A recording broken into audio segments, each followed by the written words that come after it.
राज उद्धव ठाकरेंची संयुक्त महामुलाखत। ठाकरे बंधू काय बोलणार? संपूर्ण राज्याचं लक्ष। आज सकाळी 8 वाजता प्रक्षेपण। पुणे शिवसेना शहराध्यक्ष नाना भानगिरेंवर हल्ल्याचा प्रयत्न। प्रचारादरम्यान नाना भानगिरेंवर दगडफेक। नाना भानगिरे किरकोळ जखमी। उमेदवारीच्या मुद्द्यावरून सावंत नार्वेकरांमध्ये जुंपली। अरविंद सावंतांचे आरोप हास्यास्पद। राहुल नार्वेकरांचा पलटवार। कोल्हापुरात काँग्रेसचा जाहीरनामा प्रसिद्ध। काँग्रेसचा जाहीरनामा हास्यास्पद। भाजप खासदार धनंजय महाडिकांची टीका। इम्तियाज जलील यांच्या गाडीवर हल्ल्याचा प्रयत्न। छत्रपती संभाजीनगरमध्ये एमआयएम कार्यकर्ते आक्रमक। नाराज कार्यकर्त्यांकडून हल्ल्याचा प्रयत्न। जलीलांनी आत्मपरीक्षण करावं। अतुल सावेंनी आरोप फेटाळले। जलील यांच्या डोक्यावर परिणाम झाला। संजय शिरसाटांचा घणाघात।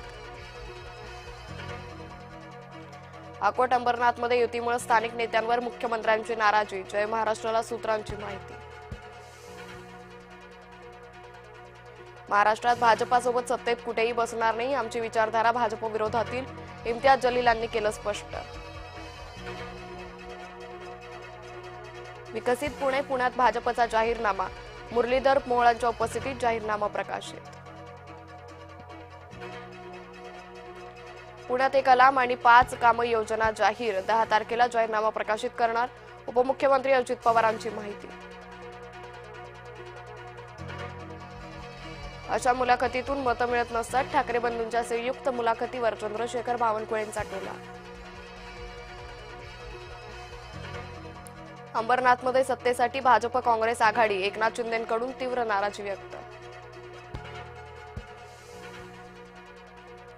मुंबईत आंतरराष्ट्रीय षडयंत्र सुरू। शहराचा रंग बदलणं, डेमोग्राफी बदलणं गटाचाच भाग। अमित साटमांचा पत्रकार परिषदेतून हल्लाबोल। अजित पवारांकडून दोन्ही राष्ट्रवादी एकत्र येण्याचे संकेत। काकांच्या कृपेनं चांगलं चाललंय। भरसभेत केलं वक्तव्य।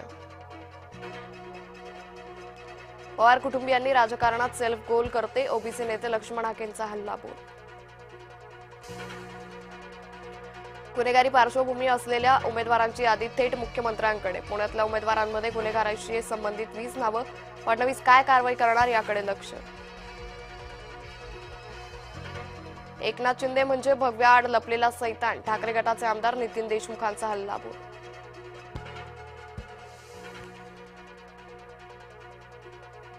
धुळे सोलापूरमध्ये नागरिकांचा मतदानावर बहिष्कार। 33 वर्षांनंतरही मूलभूत सुविधा नसल्यामुळे निर्णय।